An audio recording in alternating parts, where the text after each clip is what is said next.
In the heart of West Africa lies the Republic of Ghana, a nation resilient in spirit, rich in culture, and steady in its pursuit of progress.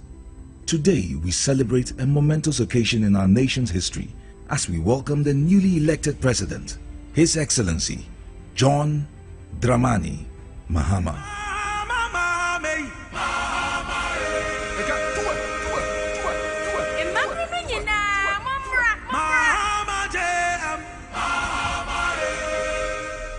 A true nation builder committed to forging a brighter future for all Ghanaians. John Mahama embodies the pillars of leadership that our nation craves: trustworthiness, reliability, modesty, and above all, truthfulness. From the moment he stepped into the political arena, John Mahama has demonstrated an unwavering commitment to the people of Ghana. His approachable demeanor, paired with his genuine concern for the needs of the Ghanaian, has earned him their trust. A trust that is pivotal for any leader aiming to guide a nation through challenging times. What I really like about JDM is his humility. The man is simply so down to earth, it's unbelievable. He's so humble, it's unbelievable. I really like that about him. John Mahama osronyame, odonyame, osronyame, openi pasem, okita kumapa. Mihuna se mihumi ni abema. Oyobi nso a onyiyi nipam. We are akwala, we are openi, we are pepeni, we are trivi, we are bia, tribe bia, ufibia, John Mahama tawase. On kase, we inye trivi, we inye we, John Mahama said nipam. President Mahama is practical. He communicates his issues very, very well. And he understands the Ghanaian politics very well.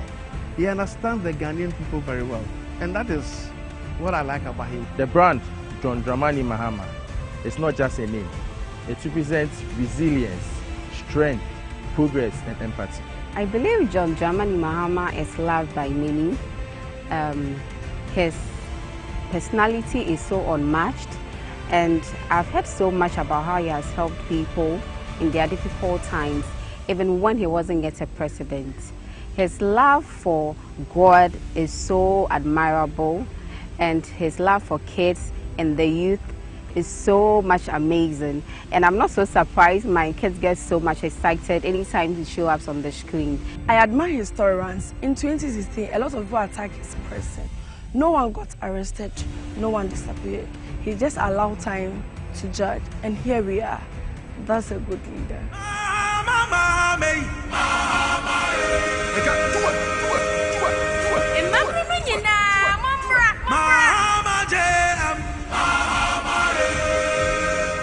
Mahama's previous tenure as president distinguished him as the infrastructure king. His visionary leadership facilitated projects that have transformed our community. Roads, schools, and healthcare facilities were built and improved. The energy sector received a big boost with excess megawatts of power, laying the groundwork for sustainable development. But the journey is far from over. Mahama has made a solemn promise to reset Ghana's economy, enabling a collective resurgence toward building the Ghana we truly want. A Ghana of opportunity, prosperity, and accountability. Through his promise of a 24-hour economy, he envisions a nation where jobs are abundant and where people thrive. Picture this: a Ghana where industry operates around the clock, entrepreneurship flourishes, and every citizen has the chance to contribute to and benefit from economic growth. Mahama's roadmap prioritizes creating jobs and ensuring that the nation's wealth is shared across all communities. A true embodiment of economic empowerment. Mahama recognizes that Ghana's strength lies in its people's strength. By fostering an environment of innovation and collaboration, he calls upon entrepreneurs and the youth to embrace their roles as the driving force behind our nation's future. Our strength as a people lies in our diversity. Mahama is dedicated to building a government that upholds accountability and transparency, ensuring every voice is heard and every concern addressed. He invites all Ghanaians on this transformative journey, confident that together we can build a Ghana that not only meets the needs of today, but inspires future generations. As we honor John Dramani Mahama and his new dawn of leadership, we look ahead with hearts full of hope, aligning with his vision for us all. Together, let us embrace this new chapter of leadership, transformation, and growth, forging the path toward a prosperous Ghana for all. Congratulations to the 4th and now the 6th President of the 4th Republic of Ghana, His Excellency John Dramani Mahama. The journey begins now.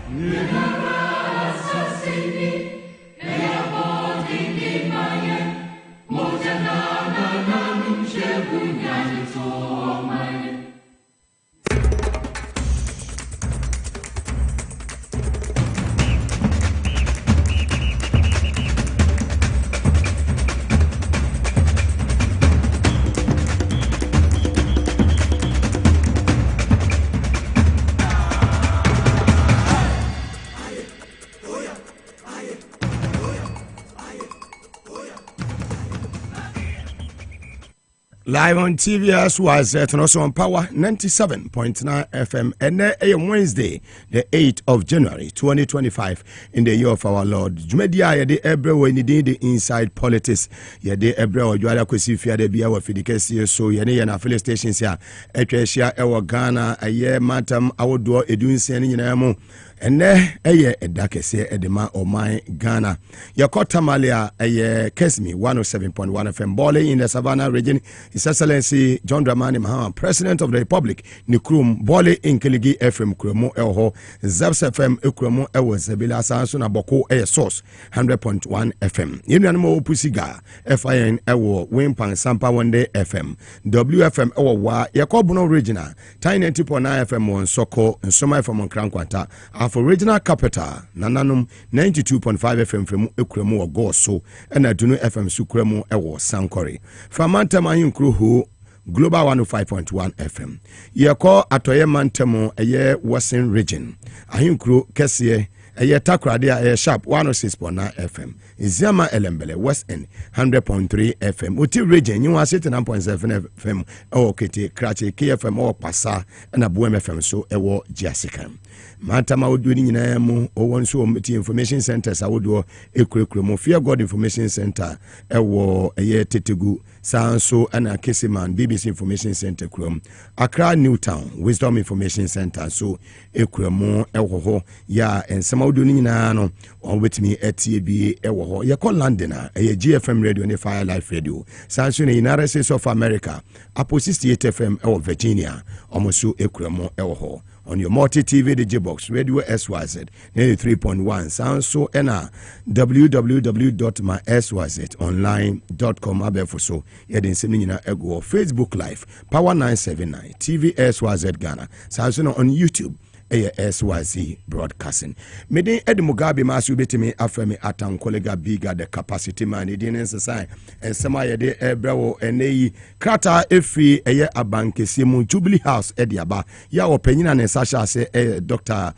Collation Mahama one na executive secretary to the President of the Republic of Ghana, His Excellency John Dramani Mahama office. Na krata ni nyina ekyere se mu nsem no medanedi na wo hu se de krata no mu nsem nyina so esiti enra na dakese pa 7 January 2025 nenra so abra de ekoso unwo se Paul Kagame tia na to Burkina Faso president so tia na representatives mu free Spain ebaye mu free America UK ebaye na wo hwe Tinubu Nigeria mampanyin enu mo keka wonyina atenase na chese efe na enra so no me first son Gosen and Maase Nenra na woda. Happy belated birthday to you, Gosen. Na sisiano breaking news ya ekoso kire se electoral commission egusua Okenkai Abdulkumanov aba koto ye no na ho nsem no san na akwa akwesi ye fe ni enkyere ho na ye ba yɛde de aka nyinaa so ato amo so yisi office ana yɛbɔ awura sisi ano pink sheet a short sheet she's a deputy registrar she has director she gave that pink sheet and later on pink sheet potential and saw the table she has to and gave that pink sheet and later on swap it under the table they had in different signatures on those pink sheets. The figures also been different and that's why the NDC continues to the figures also been different and that is why the NDC continue to raise concern on why they reject the pink sheet that is coming from the EC.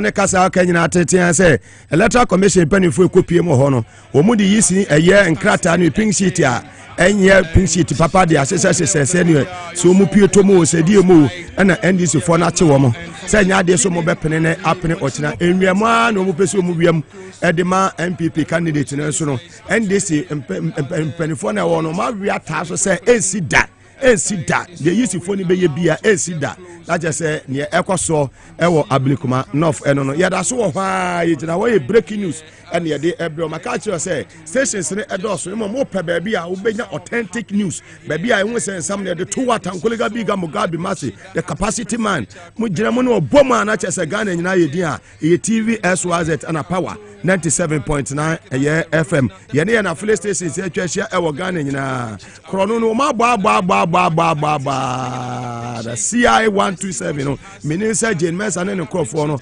omo ehwemu na omo fa mo enya adwuma bambafo no so mo no ma comporto mu ye papa make sure say omo beja na mente me ho ase bibia eso akwaso kama enti enya de send this for no omo ba pene da amasa eye pin sheet na yisi ni person omo di fire ba bi be wura mu no ebe ye adwuma na omo say ye fake nya de omo be pene yes anko hobiem.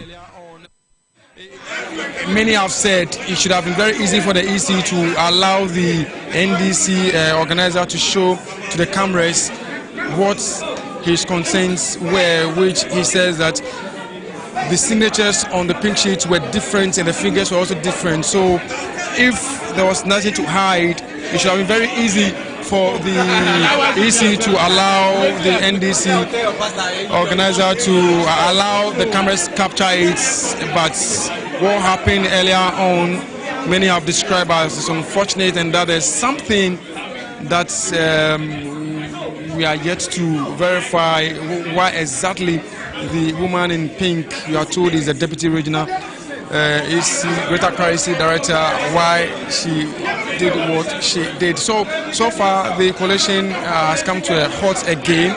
We are waiting for the returning officer to continue with the work. Well, he has started again with the exercise, and let's see if the NDC will agree to what they have. Now, some of the pink sheets are not on the table, they're on the chair, they're on the seat. We don't know whether they are the original pink sheet or they are the scanned pink sheet, but speaking the figures from the chair, which the cameras cannot get access to now. So the EC returning officer is not taking any more objections or questions from the agent. This could have been prevented and avoided if there was opportunity for the NDC to raise their objections and also speak to the media freely. I'm sure we wouldn't have gotten to the stage. Now they are trying to hold on the process again for us to reorganize the place. Let me go close and talk to the NDC organizer again and explain for him to explain to us what exactly is happening. That's of what was on the pink sheet were two different signatures, and we raised the alarm. The returning officer says he's in charge, so nobody can question him. How can you have one sheet, two different signatures from the same PO? How did he arrive at authenticating that? That is the question. They are using their memory. So after memory, EC now says you only use your memory to authenticate pink sheets. We also want to hear on the side of the exactly. So you need to confirm your signature to confirm that the document is authentic. The Davis accepted it and entered it. Which that they are accepting pink sheets from the NPP and not the ones that the NDC have submitted. No, they are not accept. What's the? You know, I've made this on record. All this while, EC said they did not have any pink sheets. So if your PO has pink sheet, who has pink sheet? Isn't it the EC? Yeah. So why is it that today all their POs, almost all the 5 that came, brought in pink sheets?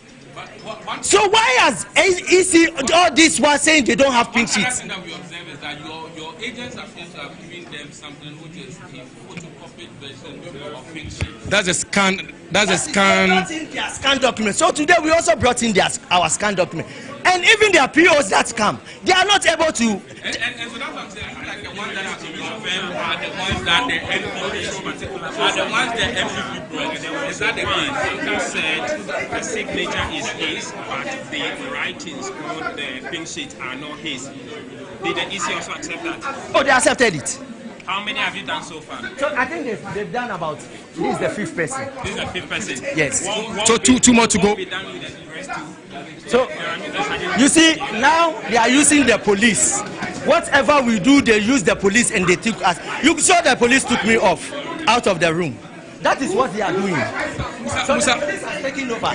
Do you have the pink sheet that had the different signatures? Do you have it? Yes, that is what I was trying to bring to you so that you could see, and the police took it out of my hand. What will be done with the rest of the rest of the two? Now, what you could all see what is happening here. Musa, my question is. My brother, thank you. Well, so that is Musa speaking to us, trying to explain to us what has transpired around the table of recollation that is currently happening.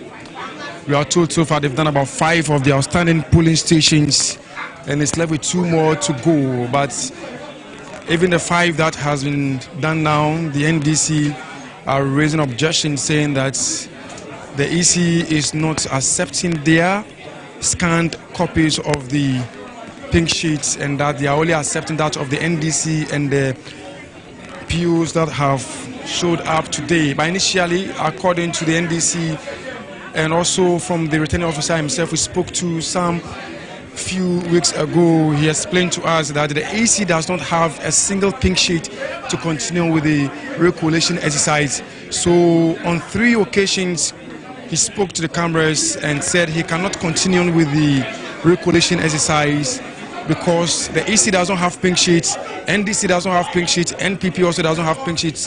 Hence, he cannot continue with the recollation exercise. But today, all 5 presiding officers that have shown up here to authenticate the scan documents both parties have brought came with their original pink sheets, and these concerns the NDC is raising, that initially the AC said to us they do not have pink sheet.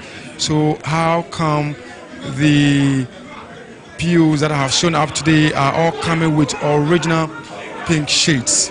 So that is what is happening here right now. We have some supporters that are also watching from the window side, threatening to make their way into the Collation Center, but the police are on standby to ensure that all those supporters from our side are not coming in. Even Snimakun is just about talking to us. Let's listen to him. And add to the numbers 281, and so I expect the media also to help and just not to ask people who don't have data. No, the question I've responded to you several times has been that the returning officer has invited presiding officers to help confirm with the results from 8A that the New Patriotic Party has submitted to them, so that they will add to the Form 1C. The question we asked the NDC is explicit so far is that all this while the EC said they do not have the pink sheet, only those presiding officers to come on some pink sheet. They said they are surprised. Are you surprised too? I'm not, because when you take the Form 8A, when the presiding officer completes it, he or she issues copies to political parties, and the presiding officer may keep a copy. If you know how the EC got results to declare Dominic Abenya, I think the issues are simple. And so for us, the EC says, yes, where we don't have, we call our returning officers for them to confirm the results as issued to us by parties.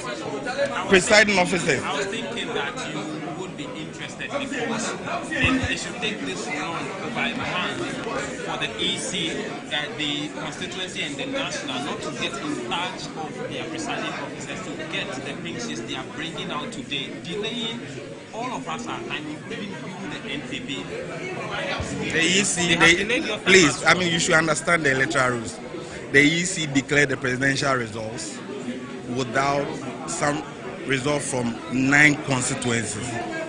The parliamentary results is first past the polls. If the remaining vote will not have any material effect on the results, EC is at liberty to go ahead. Where we are, it is for EC to complete collation from all polling stations. If there are challenges, the decision will come from the EC. I think the new Patriotic Party has expressed a lot of sobriety from where we've gotten to. We will continue to do that.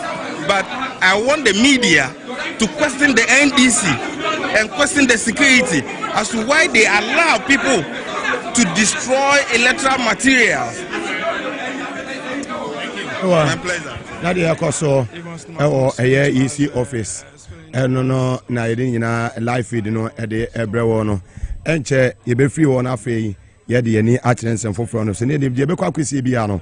Yesan ebema wo update no senior ACT high TVS YZ now sent your power 97.9 FM near na affiliate stations ya etwehia ewo Ghana nyina enne eyeda His Excellency John Dramani Mahama enura after the say inauguration bibia ekoso no enne wabawuram ewo Jubilee House wa wodi ne dwumadi ahyase ne maame Prof Nana Jeno Poko Ajiman ene ne mpanifo ya eno so de ekoso eno no enne de ya no pe ya no statement e ba ye ekire say opanyi a wono na ye twetwefo opanyi edema ye President of the Republic of Ghana Dr. Collation Mahama ne nsa ehyase ekire say all MMDCs yetumu ejumu adwuma no na bi o ma ye do na enu anu no omonko na ye afoforo nso emra na ansana His Excellency ebeyi afoforo amomo aye adwuma no say ye coordinating directors of the various DAs no omo adirect omo say eja omo azumu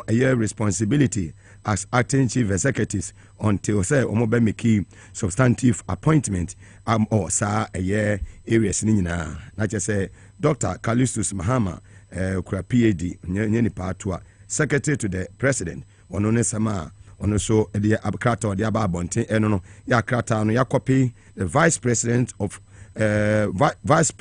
office of the president Jubilee House Accra, the chief of staff office of the president Jubilee House Accra. Yes, Abia make us say there you say with immediate effect nature say e buy no now ye yes sampan kra na office ya maybe we sign bibi kra uduru ho na ejai system no ma say no mo wia wo man no nti system no ma say no nya fe na adwuma boni amaye no yes aba betua mo January katua nti mo kofie away bass obi akofie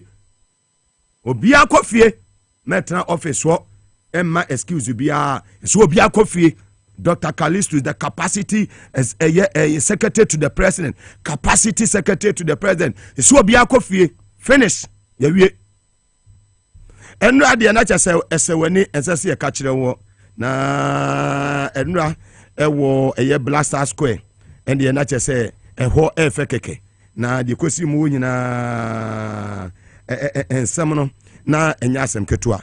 Na sana me do be call the CC enra no enne ya His Excellency John Dramani Mahama wo share adwuma se no energy sector ho no de wo esun ye papa pa chesa ban a wo mkoi bone dwirim ye wo de o man we ya fa so no na chese enya asem ketua enne yi anupai His Excellency John Dramani Mahama ene penifo sinkonya ewo Jubilee House ye he ne koso The energy sector is another area in which this outgoing administration has mismanaged in a major way.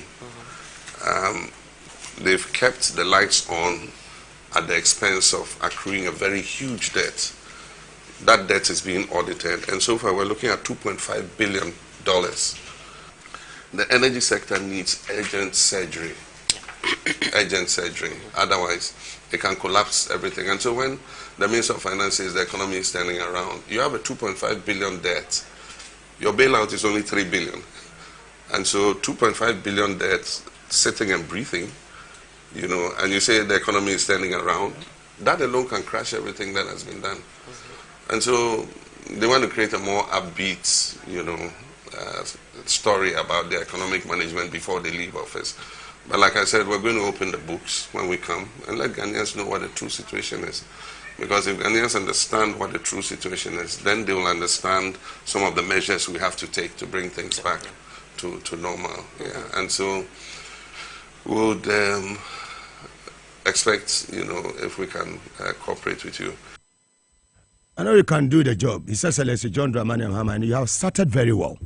Bo Abaso said one day, first day in office, a Juma wo bono, a Juma, ano ye papa, higher TV SYZ and a power 97.9 FM. Maybe I would be our friend was so TV now, a TV SYZ and a radio no so a power 97.9 FM. And Sunny a day, the Akabasa Trasso, and they are near a bright Excellency John Dramani Mahama, we share energy moon penny for. No mudin come on the office no na honorable Felix Kwachu Fosu ya wono so and a spokesperson Edema His Excellency John Dramani Mahama no ono so e won simbia ono so ene yenua honorable John Jinapo ya member of parliament for Yapekusugo in the Savannah region of the Republic of Ghana edin kita ho yentie honorable Felix and honorable John Jinapo. We came here because the West African Gas Pipeline Company informed about some plant maintenance activity that has to be done on the gas pipeline that runs from Nigeria and brings gas to Ghana. This, as they informed, is a critical maintenance after a certain number of hours or a period of running to ensure the integrity of the pipeline. Now, this work requires that the pipeline, that the portion which sends gas to power plants in Tema will be shut down for the period. The period they need to do the maintenance is about 1 month. Now, because the gas that they supply to Tema plants in Tema is going to be shut down, it is needful that we get some liquid fuels for some of the plants in Tema to run so that we continue to have adequate supply even during the period of the pigging. What we came to inform the government is that yes, there are some liquid fuels, but it's not enough to cover for the period of the pigging. And so efforts have to be made to get enough volumes of the liquid fuel so that that critical maintenance can go on as planned. So this is what we came to inform the government. That is precisely what has happened. Government has been briefed in order to address the situation, because we know that it is pretty urgent. A technical committee has been set up that has representatives from all the key players in the management of Ghana's energy sector, and they have up until the close of day today to put before government a roadmap on what exactly needs to be done and how it can be done. So you can rest assured that government is taking the matter seriously and will do what has to be done in order to avert any difficulty for the people of Ghana. It needs to be stressed that the pigging exercise, or if you like, the maintenance exercise on the pipeline, should have been carried out in October of last year. Government then, the MPP government, requested that they shift it to January 20th in order that they will have sufficient time to procure the alternative fuels, that is the liquid oils, to power the thermal plants within the period that gas will not be available. At least in about 2 national security briefings that the then president-elect held with the present government, he asked about the status of the procurement of oils, and he was given firm assurance by the then government that they had put mechanisms in place to resolve the situation, that there will not be the difficulty that we are talking about today. It does appear that that promise was not kept, and therefore the responsibility has shifted to the present government. But President Mahama is alive to the task, and adequate responses will be fashioned to address this particular concern. Well, it's the Chief of Staff who has instructed us. He says we should report to him by close of today. So we have to report to him by close of today. If it means staying till midnight, that's what we'll do. We've already constituted a team, and so we'll start work immediately. We have 2 meetings with His Excellency. Yep. Once those meetings are done, we'll move straight to work on the technical work. So that should be done. Very well. That was Honorable Felix Kwachi and Honorable John Jinapo, we in our office. His Excellency ne office our cantonment and a winner etumi ekoso ene anopain to set up committee omo eba be hwem na che so maintenance work na say ekoso October 2024 no ekufado amo manye ama adahwa motweba January na che say dum so no ma hyehyɛ to ho nti mu se na enema nkoyi nti ebeto aba nyina mu no na dum so ne ba na eba dum so ne ba na eba. Now, so His Excellency John Dramani Mahama, you know, say the task ahead, you know, is very, very, very tough. And honestly, he will fix it to make sure, say, Ghanaians will enjoy electricity in their homes. Now, the no, away from that, yes, move on and call him now. Yen and some outdoor bobo eba enche His Excellency John Dramani Mahama. Best say make appointment. I would do ya be has here a year nominees ya beba a man for ministers. I would do ya would did be to the man is ready. He's ready to do the job. He's ready to deliver. Into any idea say we need a man mabawano. You have the men and the women. Competence one who can do the work. Until any many ya be won say be answer TVS was at any power 97.9 FM. Yet be abeto said ye be in our fellow stations here. Etwe organ in national ebenya bi etie oyeniba osebunsu atnase from Power Specialist About Hospital. Yanene betwetwonko mosimeti wa muni wia ye besi kwanya ene yenua Hussein Adoye wo ye director special duties at the man movement for change one and the special guest and we on the show yamo bibia hamo bibia kwaba at the Bajumedi kese dollar ma bibia will be a kese and command governor of the Father of West Africa Alhaji Kadel Tanko salamu alaikum woni a year aid a year happy me dey say oni abusan fo nyina mo Alhaji scenario so we show yi kese and command Dr. Samuel Sapon and penny for office of the president mo bi mu ku ha sanso na Jubilee House mo bi mu ku ha mo adwumano e dey time chipintin mo adwumano Dr. Kalisus Joyce Bawa Honorable Omanebo Ama Doc mo adwumano ACP Avevo baby will be an greetings me just say bibia boko na me bi so enrade na na dampare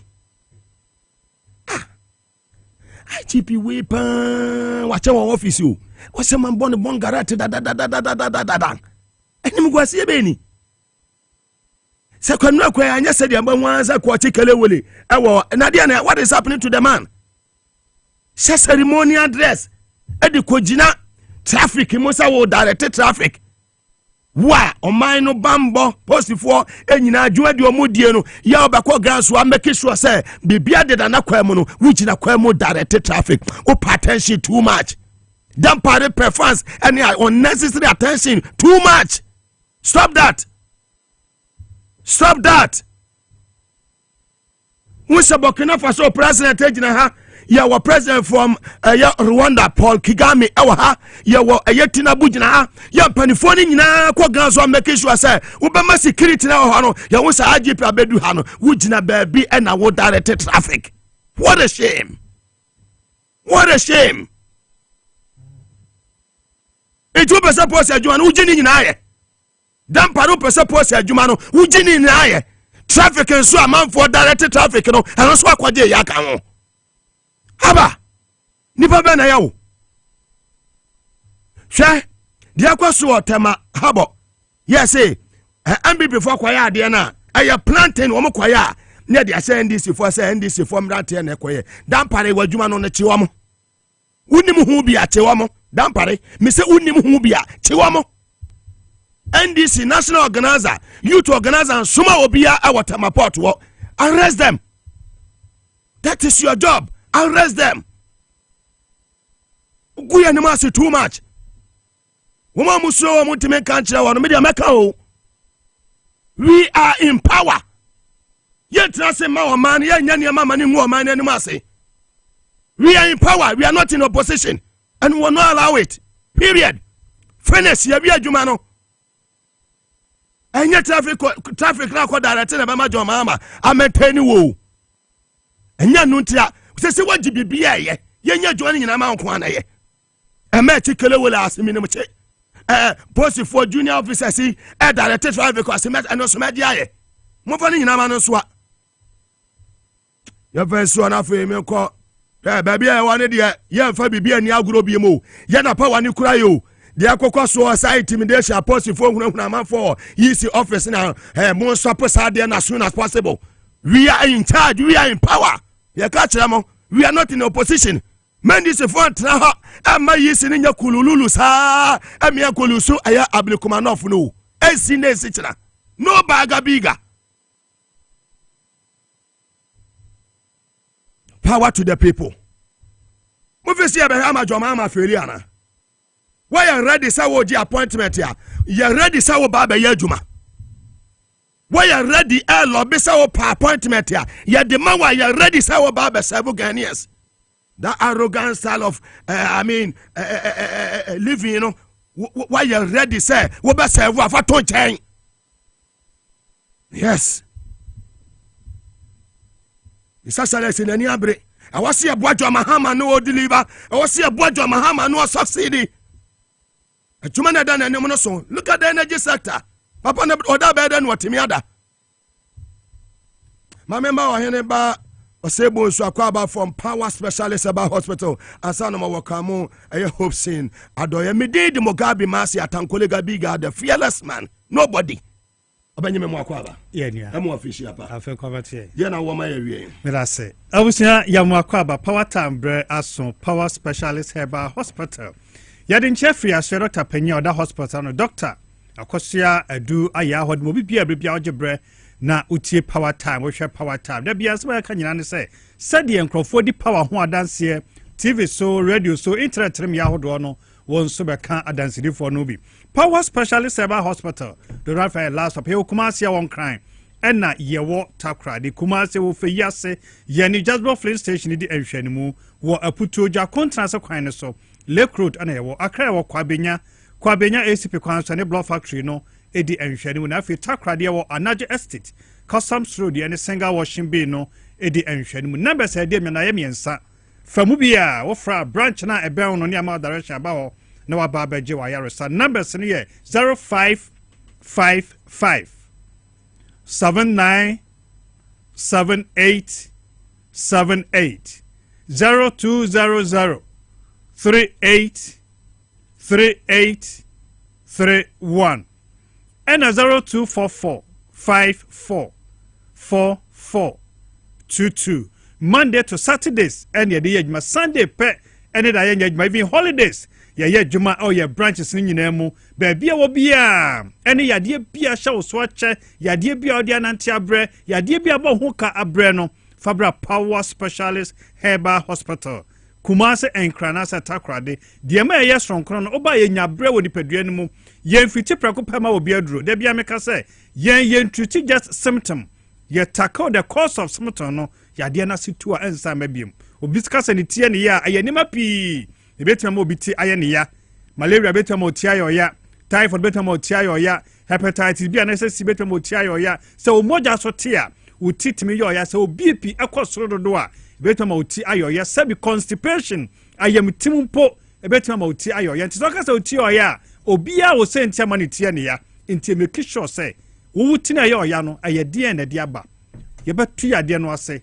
Ya de no kwa ensam nti bia obia so de ya de chinchin se bia unya no odra bia na unya hunu de de na eba ye bia bia se so do ani kire Power Specialist Herbal Hospital Kumase enkranasa takwa de lab papa bia wonya se ma ye no obeye de mfiri behwehwe mu so hia se ma o scan so hia se ma o ye x-ray bibia sese ma wo ye ne hu ade pote yakoso nipadua ni mu no ni nyina bekoso ye hospital ho mo a ne akeka bo ma gina so age report no e dia mo wodo nti power nyame adom ye ntomfom yade ye manage yade ye nkasa osomtum we de be sa yade we no ye behwe de de aba na afi aboa otu yade no ase bema bia wo hwe power time bema bia wo tie power time there be a mekasa mema ye problem akase pa mu ba ko eye Johnson ho nsam tie ne ye pa bema bia o Johnson asha asese eye basabasa bema no problem wo tena ho di ho agra when beba ho so no ne de rubber asha bema mu kateta ne de ato bema mu eba ne saade ya ne chese niema eye akachi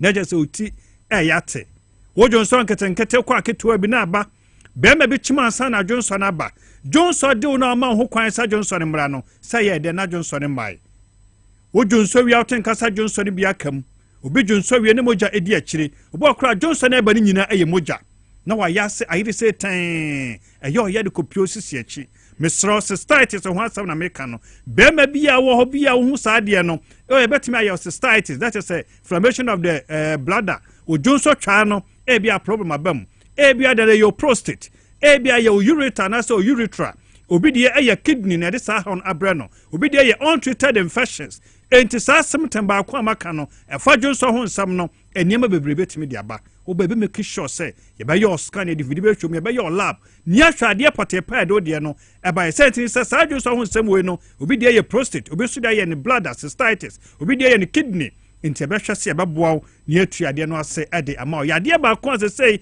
hankrofo kase pa kidney cysts kidney stones sanya ma yade a e hankrofo na onfe enonfe ya na wachika samututu obisu de fatty liver se fatty liver e kan ho a abusua ya na oyafuna yakutu wudidi kitu abi na yafunu na ahye obi yafunu ahono samre ya me na okasai ne nase nyina tatai nani aye very yellow omia ne nase na atom badaba nyane nanim nyina honhon nanim nyina so besro entratna ho bra power specialist eba hospital Kumase and crime anasa takrade number 0555 797878 0200 383831 and 0244 544422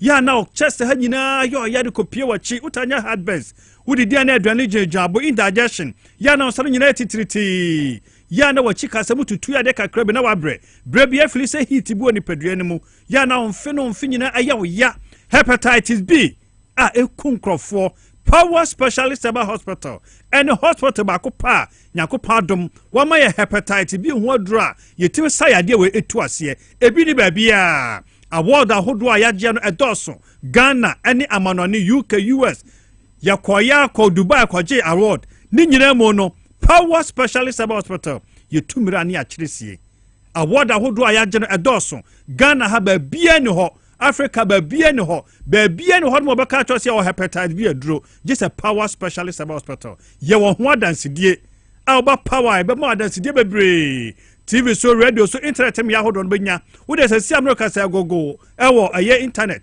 nebuta say open hepatitis B cure and hepatitis B treatment edin beba aye power specialist herbal hospital so what say hepatitis B positive baby asa say do ani kire aye power specialist herbal hospital enkwotena baby enkotu sikangu enkwotena baby enkosa wadaje oba yawsa wani beba ho so no na yafunu na ahono da bia meka ansa na bo so yafunu ahono no dey so liver na sini say yakwan no ene ya wo hwe power time ene ya wo tie power time ene ya wo ankasa no say wo fatty liver wo hepatitis B wo kidney stones and say kidney cysts and say ya de ahodo aka no prostate enlargement prostate cancer ni nyina no oba power specialist about hospital yankopon adom ayaresa ho no a obanya wayaresa ama so ho atimi ato yade bia hye ho acha bia say ya osana ehawo ekom de wa yam yoya aduane to yam yoya udidi mia oyam eyoya bra power specialist about hospital obo so kra wacha kra wana wa bia obedidi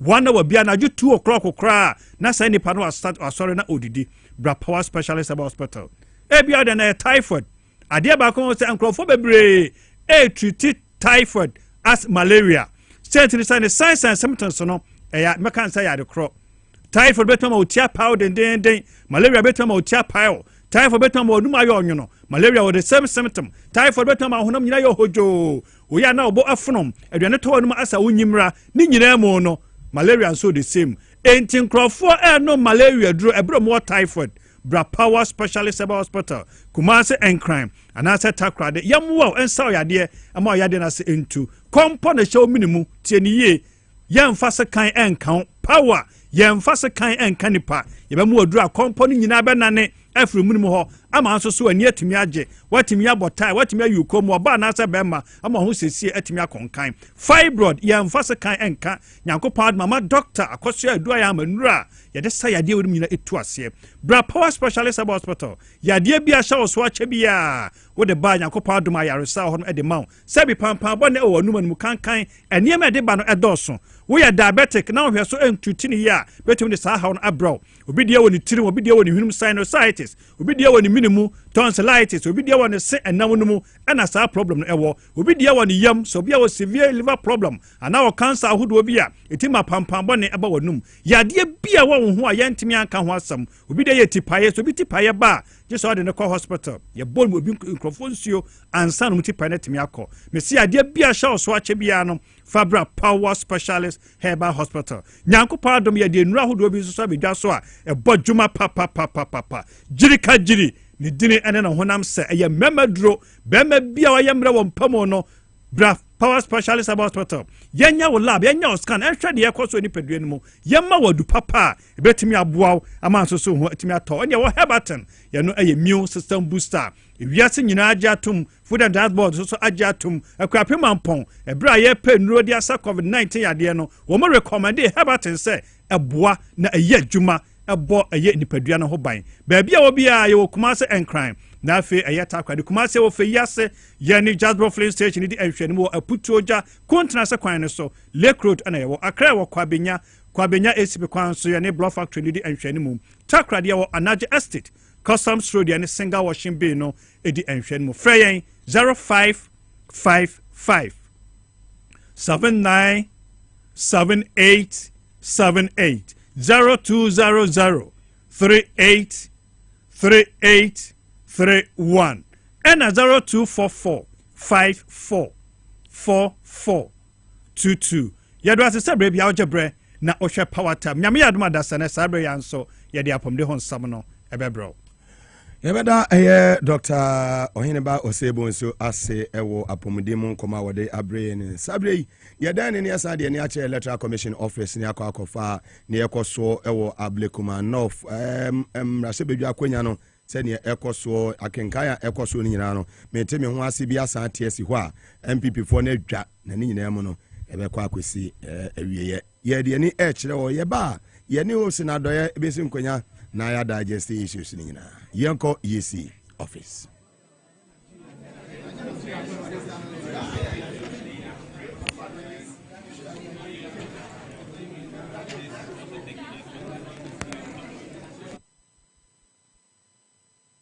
Semfonia we nyina electoral commission office wo eno no de yakoso ho ni nyina no menteme ho ase bia sa atiesi mo ho a so far no omo akoleti 6 out of a year 7 a year polling stations.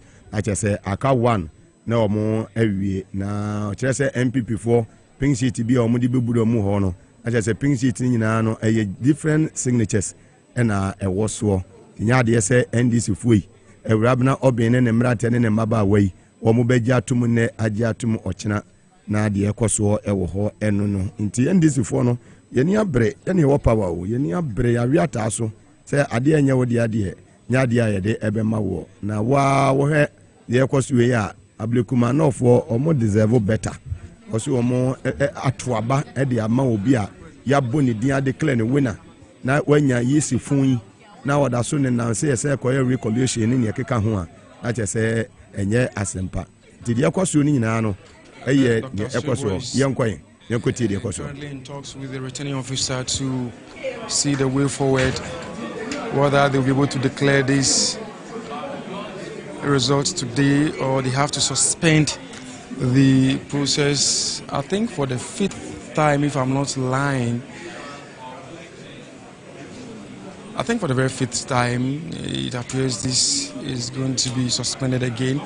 They are trying to verify the figures they have, and if the outstanding 3 polling station, whether it's enough for them to declare. Na yesi for the person mu wiem na so NDC for no resist enya adwuma na enya adwuma tina tisisi serebo one way returning officer obeyeden e wo sabri baby e dure serebo obeyeden serebo obeyeden wa ha serebo obeyeden sisi ade na oba abeye e wo baby e kenka ya bey si eto aba wa able command of wa na de aba yesi office ne mu ye bia obi amosi mu ni pink sheet no ene de monya pink sheet mu na fekefo ene de monya pink sheet ebe kamo mako adwuma boni a mabɔ wo electoral commission hoi ebe kamo mako monyuma pa ya moyeye no ya mebe fa so no de atua moka se nyuma moyeye na papa mo benya papa so akatua adwuma moyeye na bɔne so akatua no de be mamo ba bonfo ti o ma we maso so ensemfo so sa not this administration no. Some phone in various government institutions will be to one or sabotage system no now or yenny or free say a bit favor no and yet you may be a 2 finish. Ye did the ecoso as well as the NDC organizer. You could see them chatting and smiling as if they were not fighting earlier. It was very heated some few seconds ago, and right now even see the NPP agent standing so relaxed, watching the NDC organizers speak and smile with the returning officer and Dr. Sribo. And he also wants to smile too, but you see he's just trying to pretend as though he's not enjoying the conversation going on. But these two individuals are very interesting. You could see you see they understand the game they are all playing. And in the next minute you see them arguing and throwing blows, and it's very surprising to see the NPP agent and also that of the NDC agent smiling to each other now. Meanwhile, a while ago you saw them fighting. So in short, you see the NPP PC AQF agents walk in to the Collation Center and not smiling to anybody. She looks very focused. She's going back again, and obviously she's not a happy woman with regards to all that is happening, because her colleagues, she could have been one of the people who would have been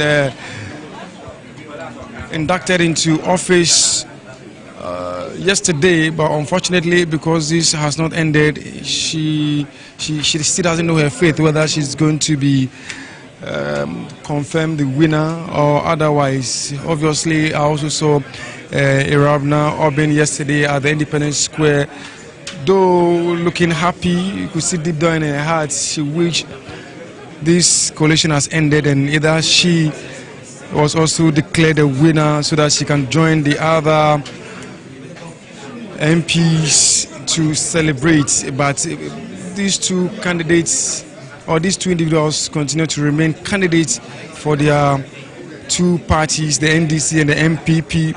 And I've not seen Obin here, but EQF just walked in trying to find out from the EC national executives what exactly is holding them, what is preventing them from going ahead to do the declaration, trying to get some briefing from her agents representing her, and trying to listen attentively what exactly is happening. Whilst on the same table you see Dr.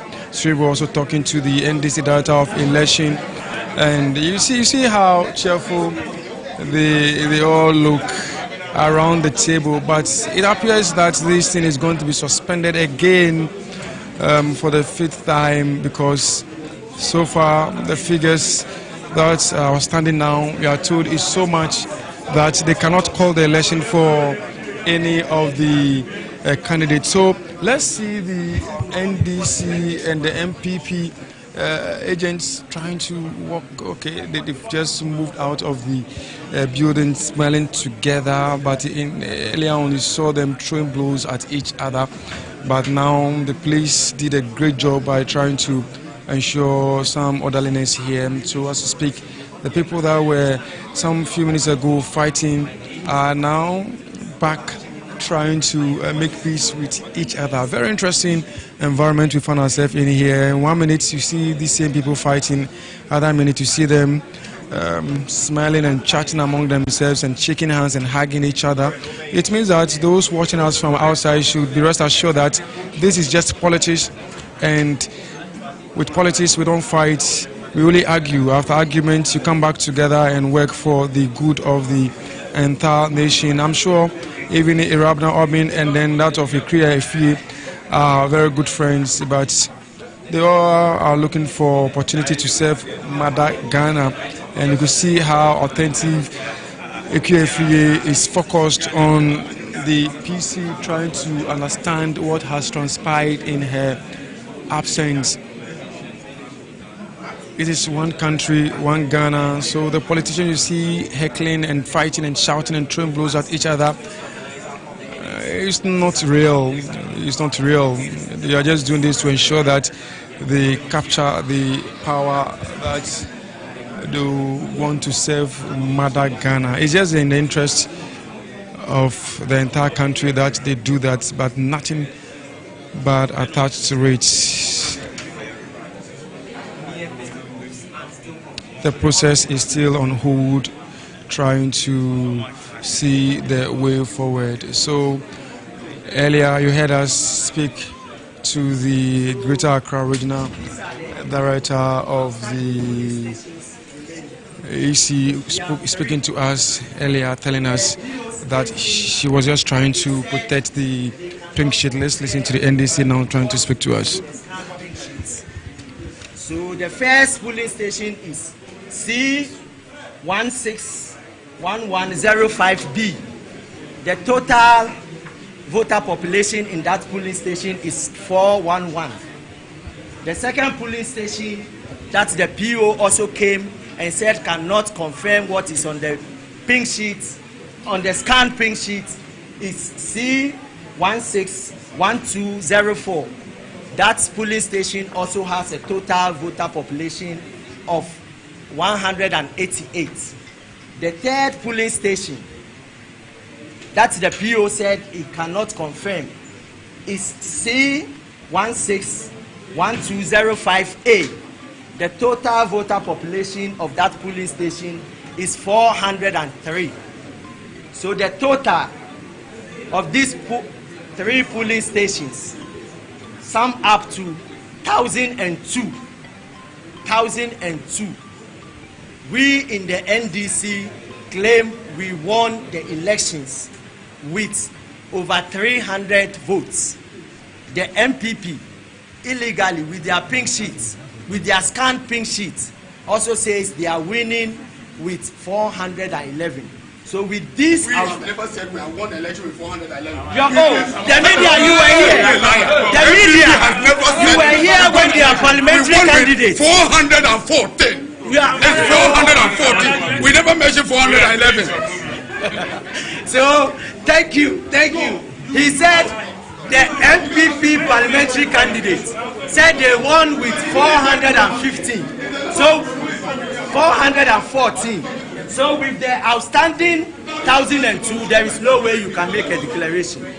So with this, what this means is that we cannot come back to the table again, because all the presiding officers cannot confirm the figures of these polling stations. So the AC should give us a finality today, because we cannot come here again. We've exhausted all the channels. They've used their POs, they've used memory, they've used experience, they've used whatever. Today, if Kenike, if out there. What option are you looking at? Well, so that is the organizer for the NDC trying to explain to us what we are currently waiting for the AC to address us. So he's saying that they have some three outstanding police stations that they are yet to get or collate their figures, and when we put all those three together, we are going to have 1,002 from all the three polling stations. And the NDC claims they won the election with some over 300 votes, while the NPP also says they've won the election with some over 400 votes. So with the three outstanding polling stations and the figures totaling some 1,002, it makes it impossible for the Electoral Commission to go ahead and declare the election in favor of either the NDC or the NPP. Hence, it's impossible. They want the EC to come forward and make a declaration on the way forward because they are not willing to come here again. I think this is a fifth time should the EC go ahead and give us an official announcement on the suspension of this coalition exercise. This is going to be the fifth time. We are waiting patiently for the Electoral Commission to officially communicate to us on the way forward now. You could see the returning officer is not on his seat now. You've also seen that the Dr. Shibo is in talk with some of the other officials. So the Greater Accra Regional EC Director is talking to the returning officer, trying to find out from the returning officer what the challenge is now. Because all the returning officers, they said they were looking forward to come and confirm what they have.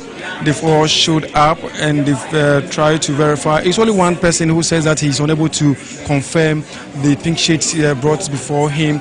So as it stands now, the EC is still in a fix, trying to identify the way forward now, whether they are going to have a rerun in the three police stations remaining. I've seen Ekwe trying to also engage the regional EC director as to what is happening. So the regional EC director initially also coming forward to talk to us about why she carried the pink sheet and hid it under the table, explain herself that initially they've destroyed some of the pink sheet already, so the best thing for her to do is to snatch that pink sheet we saw her holding, hide it under the table to prevent it from being destroyed.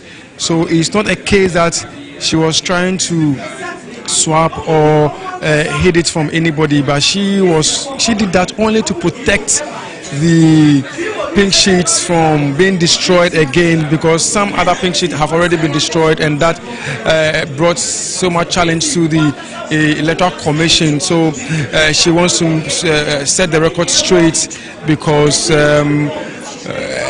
what we saw her do was not that she was trying to steal or swap the pink sheet, but she was just trying to protect the pink sheet. So she admits that indeed she took the pink sheet and she hid the pink sheet, but the reason behind it was for her to protect the pink sheet from being destroyed. Now you see her in picture with the returning officer trying to find an amicable solution going forward, because now we are told there are some 3 polling stations outstanding, and those 3 polling stations sum up to 1,002. These according to the NDC. 3 outstanding police stations, which police stations, if you put the figures together, amount to some 1,002. And both parties have also said they've won the election with less than 500 votes. NDC says they've won the election with some 300 votes, and then the NPP says they've won with some 400 and so votes. So the 1,000 votes in the 3 outstanding police stations can make a great difference. Hence, the EC cannot call the election for either the NDC or the NPP. Now, this has left the NPP PC very worried. She came in not too long ago, but she doesn't look happy. From the look on her face, she's very disturbed, very not very dissatisfied with the entire process that is going on now, and she cannot wait to hear what the EC has to say going forward. So right now, the entire process has come to a standstill. Nobody is saying anything to anybody. It's left with the agents to just speak to the media from time to time. They are all holding on peacefully and patiently You see, all the national AC officials are worried about the happenings here today. I've seen the returning officer trying to come back to his seat. Armstrong Gold Alogbe coming to us live from the Greater Accra Regional Office. I, Professor Nana Jane Oboko Ajiman, do in the name of the Almighty God swear. Do in the name of the Almighty God swear that I will bear true faith and allegiance. That I will bear true faith and allegiance to the Republic of Ghana. To the Republic of Ghana. As by law established. As by law established. That I will uphold. That I will uphold the sovereignty and integrity of Ghana. The sovereignty and integrity of Ghana. And that I will preserve. And that I will preserve. Protect. And defend. The Constitution. The Constitution of the Republic of Ghana. Of the Republic of Ghana. So help me God. So help me God.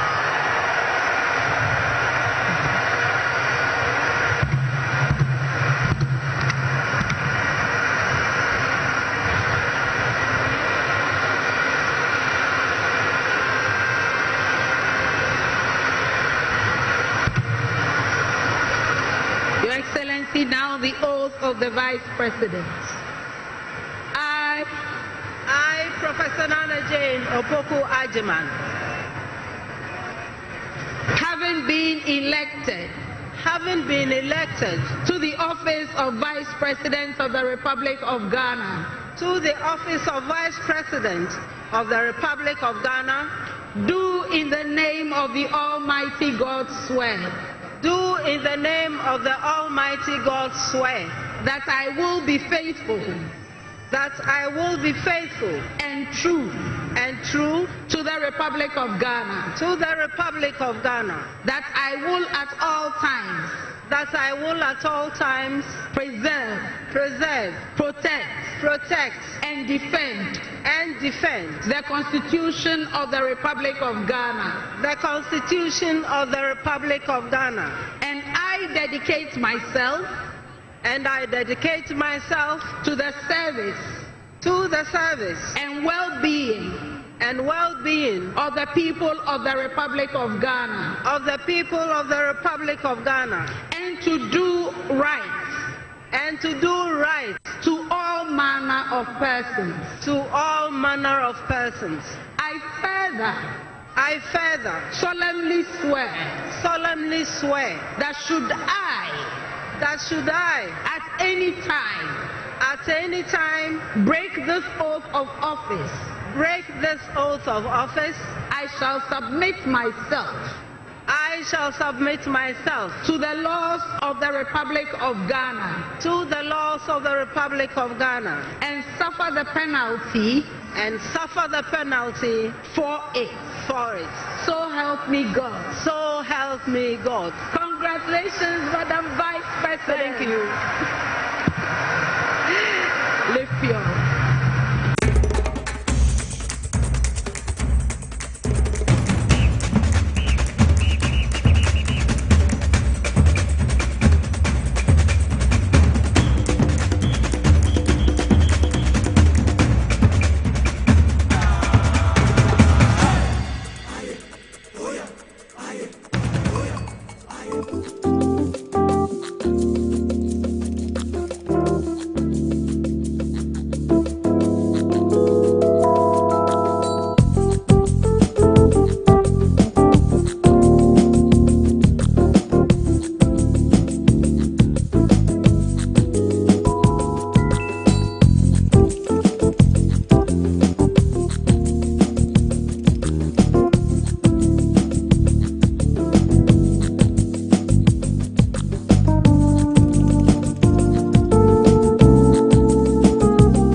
from the commercial break live on TVSYZ and also on Power 97.9 FM and all our affiliate stations across the country.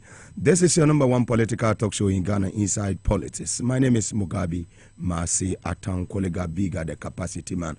And I'm we are hosting Adoye, Director for Special Duties Movement for Change. On our and any other just issues. And then you know, you focus on the energy sector. Near here, Dumswa.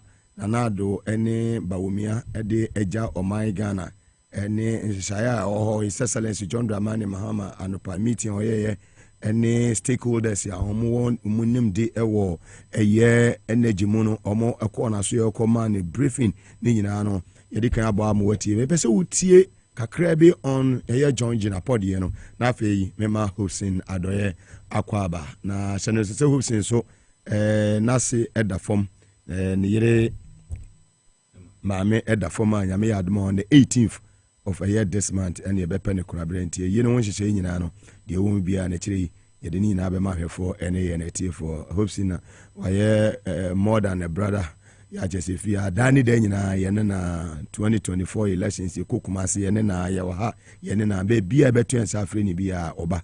Te also say, I be Satuna or see it to me a chair or door. You won't say, you know, a bushia back and this in the Yaman card, dear, and so CCI, dear, who free a year voter region, a year, Achia, many dear, obey a man membership card, and say, yet you're joining upon our family hopes into us. Just today, the confirmation we are getting is that we have only 5 hours of fuel stock. If you look at heavy fuel oil and distillate fuel, we don't have up to 2 days. And so in 2 days' time, we are likely to run out of fuel. This administration has not ordered any fuel as we speak. And it takes on average 4 weeks for the fuel to arrive and 4 weeks for the fuel to be treated. And so we are in a very serious situation. At the transition, we brought this up. The outgoing administration assured us that they had procured some parcels of fuel. Today, right after President Mahama assumed office, and I said on the transition, my checks indicate that we do not have fuel that can cater for even 2 days. So clearly we have a major problem. And this is an incoming administration. Even if you order the fuel, like I'm telling you. Very well, I just said, no, Nanado, fuel in Omari. This is a fuel or mining in a Zeno, and Penum, yes, I meeting in the free Sabri Codia, and not just a 5 hours, no, as soon as then I will be a take you over. Nende, one provided be beyond to Eddie Amano. They say, I do not bonny, oh, Nipabia, I do bonny and Tim Biona, I have an moma and in a tico. I do not bonny and Kwan, who mutrim. Yes, I bet any Yamiashida. I been bonita my report on. This is saying the also NDC new administration. The also the Bab Mountain term Emagano phone say, Omo the Dumosono Ejamo. The also Moyan say, Mamuyan put Moody any view. Say, what the air the infant time table be a Mabontin away you do me see anyway, way you want Monfa a timetable no Magano for as soon as possible. Now more addressing the nation. No be a challenge and the choir befaswa. You bet me I ye bet dear Sabi Sumia boy, Excellency John Dramani Mahama. No to me affects our problem. Nanado ede atuho eno. My hopes in other aquaba minia. I think committee Biabako. Fantastic. I wish I found so here. Oh, be a hoye. Why you busy? Yankupon said they're chain. Fantastic. For ne etifu mohe honorable Sidu Agongo in Chiakesi and Como. That's right. Dollar man. Alaji Kadel Tanku, Governor of the Father of West Africa. I mean, she'll be brave. Fantastic, man. Mr. Kumansu, Yachiao. Mr. Kuman, I'm saying, Chadantin and Achiave. Achiave Association. Ranger in our maintaining go. Mr. Kuman, greetings. Like a F1 all right. Fantastic. Now the Avenue. Swearing in of course. Sa pepe. Nidi kan minfa nchiama omo mohwe. Ana tiefo. Me mate ewo Kwadwo Krom. Okay. Sunny East. Big Joe. When we Casano pay was so much. Let me say behind you, Rempo. I say almost share program, almost at that 24/7. And Big Joe, any of us for Kwame Crab Monet. I mean, Munina, Koyoko for Munina. Good. Mugabe, Enra, I think, sir, Ghana, a year day. Now, Oshe said near inauguration, like can say inaugural ceremony, as a choir. Now, share a Maya who don't penny for a buyer, former presidents in a Obama home buyer now. Now, I should tell you, say yes, and it is so Abagana. Na Niedika, BBI, excellent. We share the arrangement. More effort. My witness in this Fourth Republic, the first one, 7 January 1993, Michelle. Mashe Nijina 97, 2001, 2005, I mean 2009. Nijina Eba Mashe. That we know we share the setup. And a Huayina, which you say excellent. Or more Muye, no, Yanko Punchromo, team, no, state protocol for Muyina, Moyade. Na Oshe president and so. Na Humfama, any idea. And no, you say Kakitu have come in a shot at Yabago. Oh, Matadi. Difference a woman, I say, most na send them a there's a same no pet, and a year pet. Kamea Shanam said, Davy. My palm knew one being to mention. Eti, me buy a me where I'm say, when you now, so party affair. So, wow. Eti, Utum say, Nabi be okay. Niedikai, o share the speech. Our Mayana. Utimu say, this is a matured John Mahama. Are you? The speech was reconciliatory. 1 to 2 yampia. Chase, wine ma casafimbia. Wa more kutia any ade. Utimu say it was good. Namincha dear.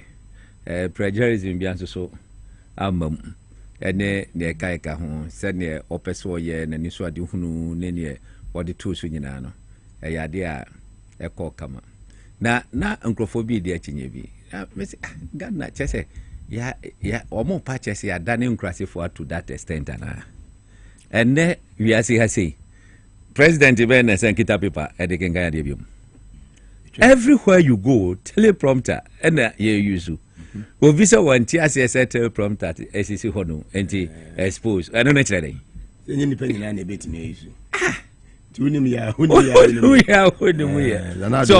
they say everywhere Trump jira hono or kasa Joe Biden jira hono or kasa wakasi or kasa free the team near a teleprompter so fantastic it is a untimi nyebi no bi ya what is your point media I think say everything was on point ate se bibia akoso na menua yakadi se ya wie na yehwe nyama esisia na yade a ehadwene gagra emede se ene there was a statement say all MMDCs should hand over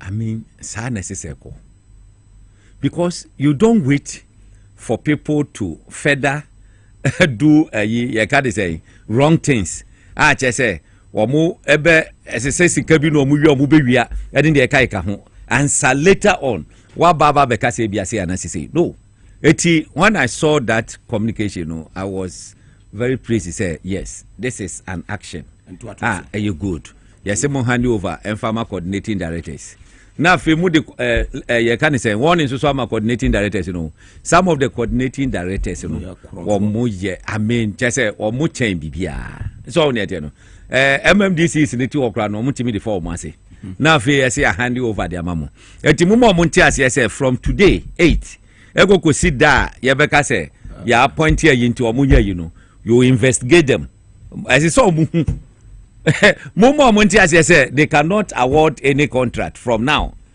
there are certain things they cannot do Nama masa omo de ne se omo hwe akire nyama nkitinkiti bia ma assembly na ara ne no ono de they can do it say ye ma contract ye nyese ni ne kai ka ho ne de mesremo mo ne omo nkasa na omo hold on enye sa ebe ha dwene pa baby kura so ka say ambassadors ne high commissioner for ne ade omo wa mama hold so say nansi na do lucy ye no appointed Tobago. Then your mom will be no matter a question.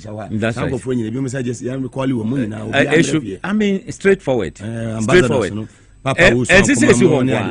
CEOs of other institutions. It should be immediate. It should be immediate. Now, Obo National Lottery is on. Aha. A honomono, ye be fee, you na mini anti me fee any. Ye be fee any national lottery. Hey, never be all.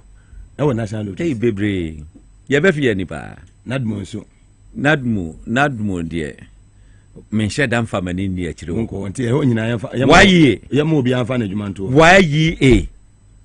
Why ye? Dream.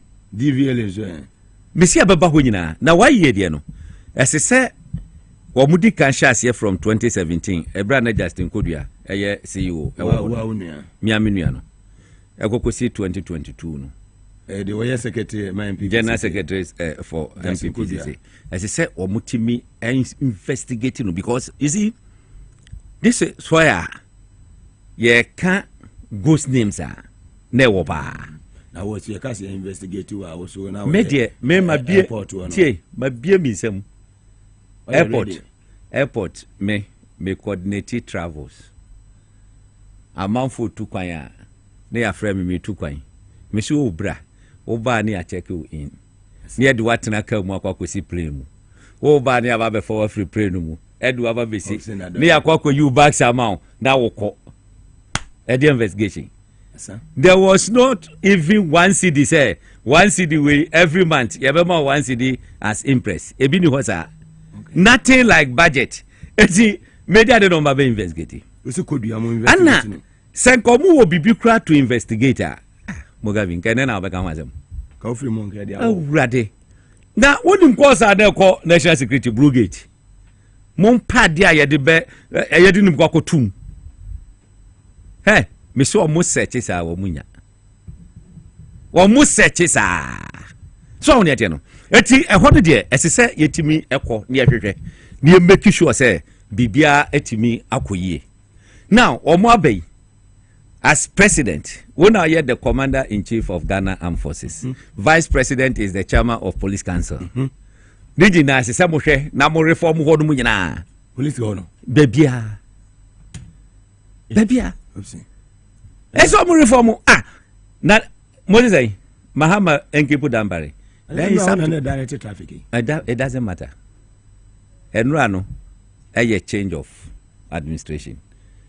Ya kwa ko gina honom ye symbol ya gye akofra na fre akofo adwem e de aye wa ye na dwuma kama adwuma de obi antimi nka se wa anya adwuma wa ye adwuma but Mahama should make sure say wanya the IGP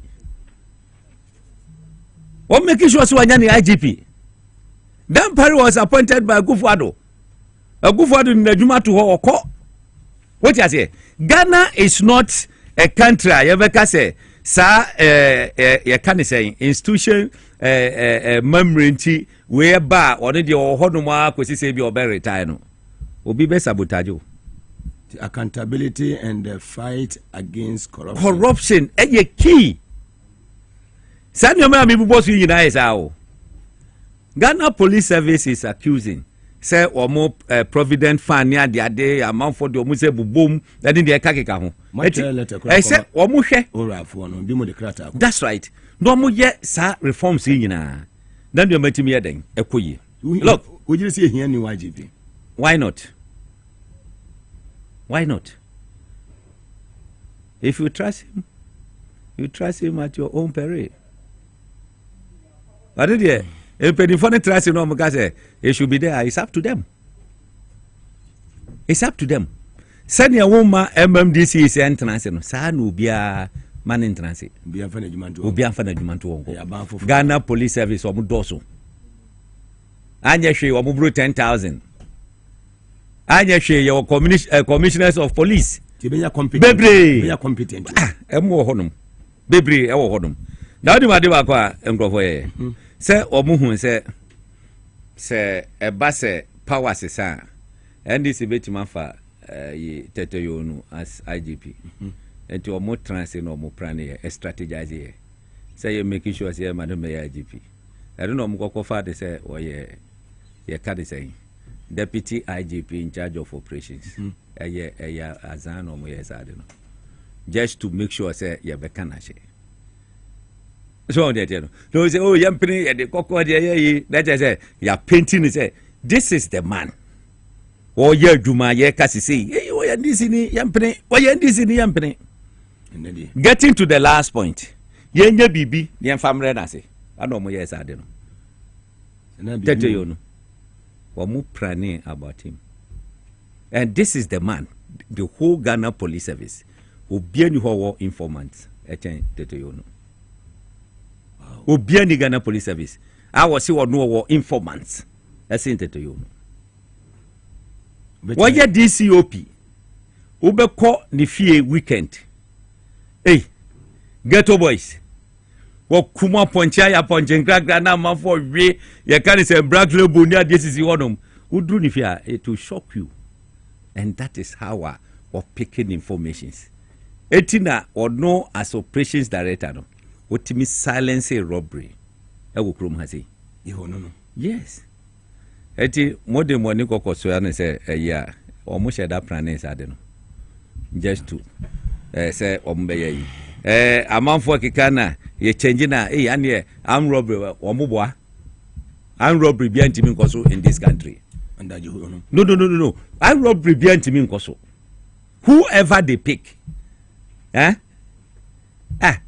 anya hwe national security abomodia once say cameras abakrumba eti o robo no afan hwe there are so many people omo acheche omo ma bonten obi o ho planning stage na no omo apeke omo because of the cameras e wa bonten obi on mo mbetimi awia but say wontimi mpie Greater Accra a cameras en capture se uja wajuni se wo fa central regional umpie mu no na cameras be ye 3-4 a capture da eti ono ne de enya de obi betimi aye bibisa e de akọ was it IGP's traffic directing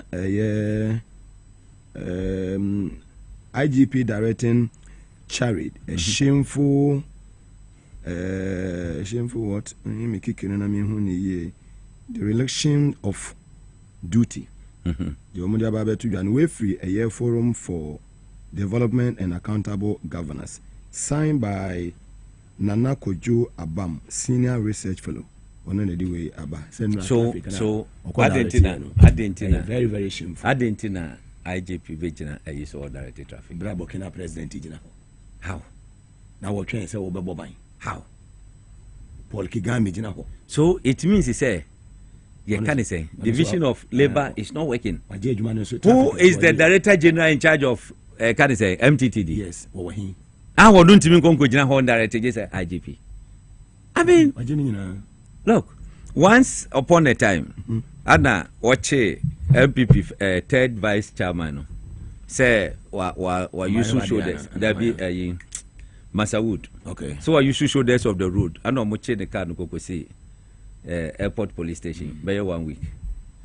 Ne car no akufado na de man. Eti omu committee bi epon anajo by 1 a.m.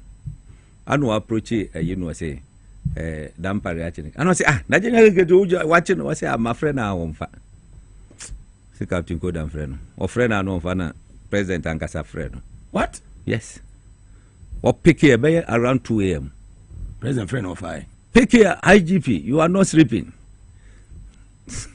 What them go on doing quite. Na chese one number was one number be obi che wo mu bibi memwa de kroni din enti okwa akohwe was what? Who the shadow officer of akohwe? Just a wangaza. Is that the way you are handling the police service? I know say by the way, I didn't know what chemical. So I say Masawudu. Say what's oh was you know he's calling you right now. Was off friend no. Chese, I didn't move no apeke. Go free Alisa Drew Airport. Naji pijina ho. Anajo. Anna, woman na no case no one in semuno. Off friend no, oba besia wada ni kunechi. 2 a.m. Obedru ho na ni ref is wa share 90. Obedru sin ho no. No odim se wa share 90. Ano di bedru ho no. Eh, o dadam o IGP afro. Say o di America oba no ho buze. Onko hwe safo na omude ma no. I mean, what is all this? Just say police officer chi obi a na say ye mfrewa. I didn't yentimi solve. Ye what district commander ho, ye what regional commander ho ni ade. Wo ni ade no. Eti as I say omohwe na nyama etimi. Ye can win now because of accountability. Everybody should be accountable. Ono ba ye wa ye adwuma, wa ye ade. Owura police headquarters a who said transformation abba was sisi honum just say who say yes nanso so yes the pabe bi wa me ni na bando me hu mfonyi na about na ate said ye odwene pa ana onyene dwene do obedwene eti ne ekoso no now wo hwe eye ne ekoso sisi ye amobo John Jinapo ni video yi look, I think Herbert Krapper, the immediate past minister for energy, no, as I said, or mutimi picking up a question. No. Do you know why? Now, this is a transition team. Identifies a Sadi way and a aircoso. Normally, but 12 I was saying, to about fix it. Eti wo as a minister now war honomono. Now wo yeding. That the idea and now wo ye. She among for TV biase say oh adi mu kan gra 5 hours atwam monti ase ne tie ne say fu na egu generators no mu now no esa the only year ye wo ayesa 5 hours no Ghana be call off asa we na egu mu sisia no enya sa no omukoko pompi gu mu a eteki ye just 5 hours that say ye call off. I mean what you know what I want to say. How? Nti aban no ho no ye den. Se yemfa ne se wo mu na weni ye no mo to aso a. Enka se ya na nko mo be ko na. Question na wabisa no. Ya to aba 7th December. Awie. Eti se wo kra ya. Ade ye se wo kra take be 4 weeks to come. And wo processing so a another 4 weeks. Ni eti wono mo a se ade ne nsankra. Eye strategy. Campaign no we say oh Mahama ba dum so be dey ebe back enti ane ye nsiesie ye chi o de dum so be san ba aha enti kadere nya dum pa say say ka trebo Mahama ba ye why budget onye budget so say dum so see and na it shows your incompetence because what hand you over for the next 3 months no Ajuma wa ye no necessity to move this country. Aname first quarter of the year. First quarter of the year. Eja na nu ya na mean anta e budget ko ye. Say budget say for 3 months. Yeah.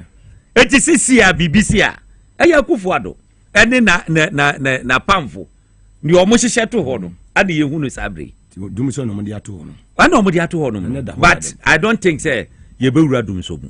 Because wo hwe the can say BDCs no ni ade na they are willing to help. Wo hwe te say total wo hwe te say share ni ade na sa grade na ye pay for you know ebi wo bi eti menim say aban ni omo negotiate a omo beti maboa say de be ya can say new ones beba ni omo hye ye no ebe kwa kobo mu ti so what you say look MPP we na na me can say MPP we mu na na wo emu na na me wo emu na na me wo ana omo aye omo hu sa no so say no omo to nkwanta ya pai bye bye alanchemante movement for change for ye tip political party ankasa ye tip political party momre yemre kra na brevie nanka ye den nanka change no be ba kese sa mu ye adwuma movement for change mu ye adwuma she we bo ha ne bo ha What is here? You call down and everything in that second. Level playing field. Yes. And a political party. I the Bayaduma, what Ghana has say as a political party. I had the Bebois, am a democracy. I had a cononym. Now, and no, sir, no, Mr. Say, wow, Timmy Chain. And you bet say a year your opinion lunch in Martin. The Jomama Casa Mama Buano and Abema, Mama Sebo.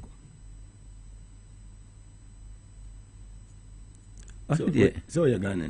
I Ghana and Coswadi Epe. Timubay. Say, ye free boss. Now, me boss will say, young Conny, you have a cocoye. I didn't any problem at all. So on yet, and yet, and no, and ye preachy per se. On yet, but ye per se or my near day, good governor. Etina me mediatomi who say free and for the next 3 months. Then people need to have a wing go ye. Come me canon no. Na mo ye di young gaba be no ha ka se ngo ye. Na ye hwe oh, and ye kwa we ya tutu omo ma me ye 3 months. Nko mo ankasa nko mbo hu ne e beto omo. Eti ye de ye pese Ghana eye den eye yie. Ye nyina ye bompa ye ema eye ye kan say new administration. Na se ekoyi a ebe affect ye nyina.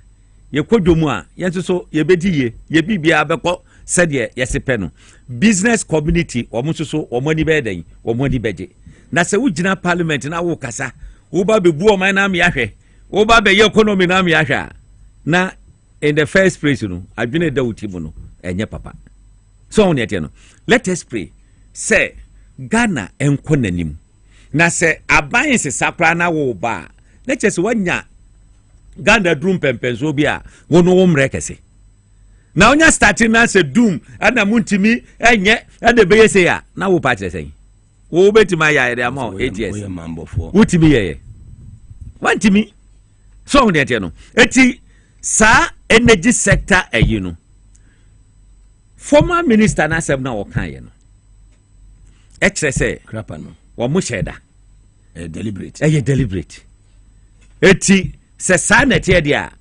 womuma omwani enko energy ministry hono na se esese ma ye niam se ho na na po wo no ye e ho na po na ne de krapa bae se e ho no de wo se onim se president abusu afo bebre na ho na na omudidi do se wo nyina mo de da contract ni ade e hwehwem lord contract ni bi wo krampo a na po ni mu hwe wo behwa no makwa kwasan wo kanu furata ho susu no makwasan wo kanu furata ho minister sector minister in charge no wo nya aware of it ye pe document to support it na fe na omoba be ha na adwene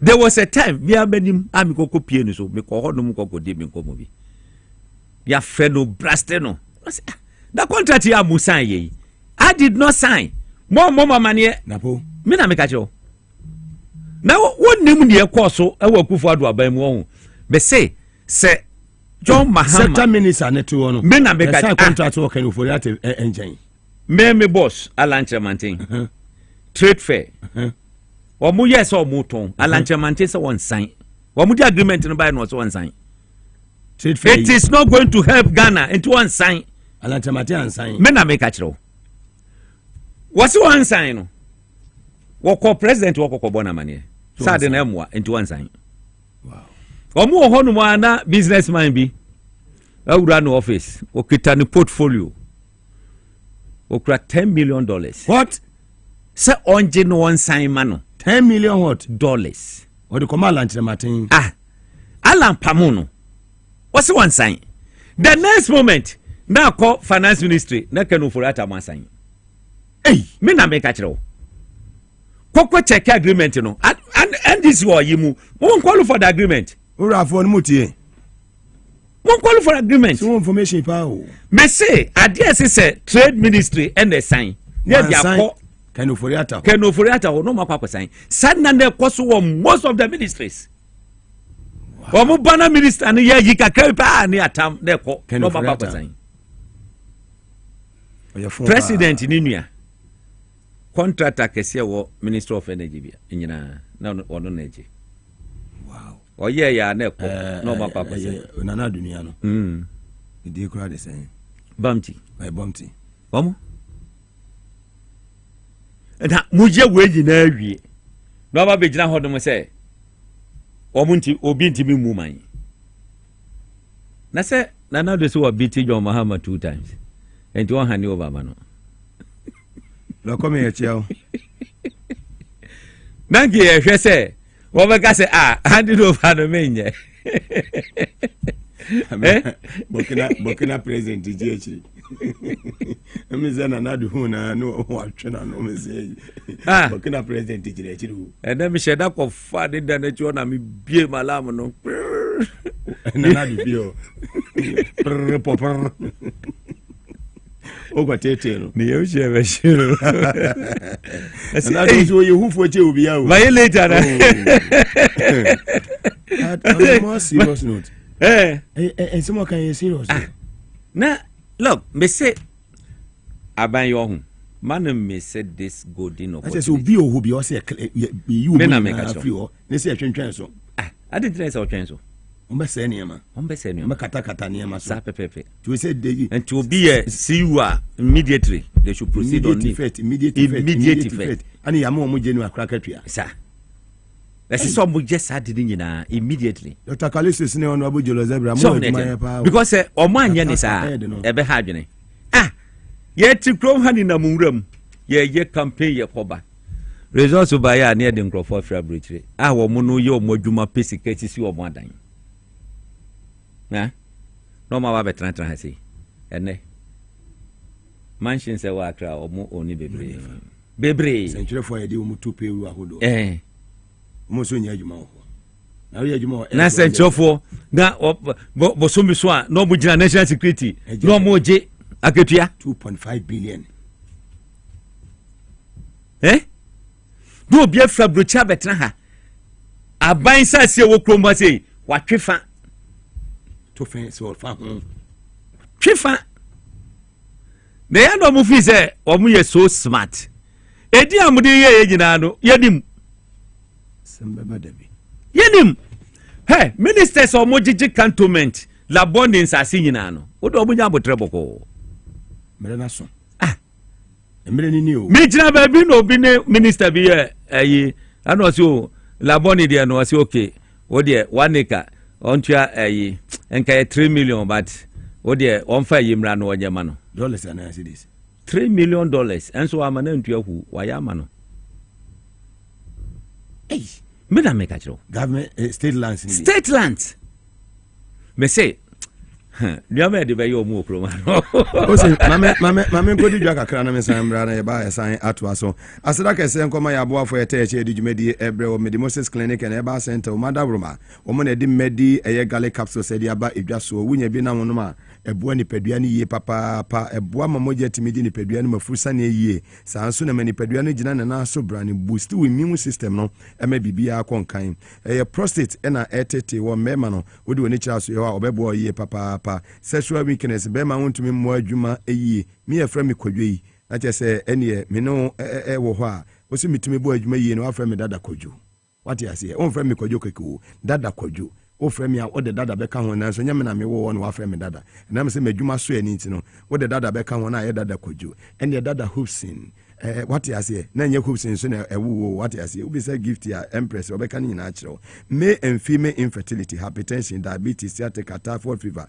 malaria ene yade awudu nyina wo de ko mo beboa wo dental problems ni nyina no kama omo wa dental barrier or money police station edi enhwe animu oko AESL building inside the Ghana Highways Authority yard Wakra Ministries ejekojo ye school for the deaf ni di nhwe animu na kumasa ni makokoben obo ase santase kwantempo no so wansu bi hu ye ne ewo ho fe Medimosis ewo 0244 068447 0244 068447 dog ene ewie wone hokafo ne wadwumayefo nyina memamo afisia po Medimosis Safari Valley Eco Resort sabre chile no da sugusu a ekoso eni wonya odofo bi a wo fili no wo don papa na ja woni na akwa hyehyɛ ho na mo chile and they would do her wildlife experience jata sebo antelopes zebra omoko no mo eba yesan ewo tall gas a omo de obekọ na watena electrical yemo na de wokọ na de woba wani baji woyie ye wo gym ewo swimming pool so eka ho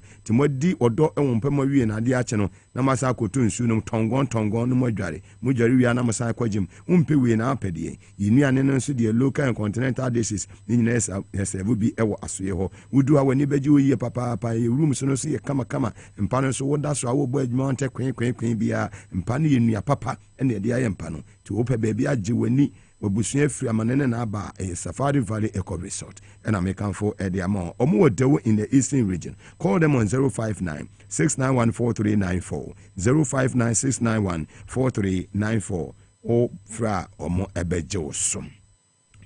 Amuzu Heba Clinic de Amuzu Garlic Bitters na ede eboa unye bina se woboba Amuzu Garlic Bitters eboa mamoja timidi ni peduani mafrusani ye kwesi broni beka se improve blood circulation sanso na reduce cholesterol aside control urine flow sanso na prevent nyama bibire free ni peduanum ema ni peduano etumi jane na so brane reduce high blood pressure and minimize high sugar level na unye bina aboba ebetumi aboa ye papa obi a ona nteka kra bia na wabre wunya ye Amuzu Garlic Bitters ni beboba ebetumi aboa Heba shop any pharmacy shop bia be rembia organ ha obenye bia to 0247 776743 0247 776743 ofra ye beje wo so ye fa sada kese ma ye power specialist about hospital o madawro maka won techiri bi ne di dwumedie ebrewo o se hepatitis A B C D E bi na etete wa na ye fatty liver ye sciatica na ye prostate na hawo unum peni be bi na atechima na sa ye ulcer kompona wo minimum na fibroid menu amba ne se wa wodi be yegu ha woni nyina to atwa wote doctor ohene ba osebunsunka ene awie wodwumedie so ya odi nchichi mu nyina edebrewo power specialist eba hospital mami wo bo adwuma papa kumase fonfo mani nche ye feyi asile gbosomtwe ye kwantempon no so oni just bo filling station edi nhwe ni mu nkra wo kwa benya poku ase ACP kwantempon no so Samson Atakra de ube hunu wanaji estate obeyanaji MA primary school no fe mami wa 0244 544422 0244 544422 es natural mineral water nsu kroji agana fo nyina agi atomunya bi na oboba etimebo yie papa nenye nsu bia na wonom wose wonom onum nsu a wose wonum nsu abem apom din na gina na so wanya hoho enura yi wo hwe inauguration ase ewo blasters ko nsu ane ye de serve amanfo ni nyina hoho ya ne polygamy ni die sinanim na eye Burkina Faso president ni die sinanim eye Tinubu na ni die sinanim nsu ni ya ba akopewu enu ane s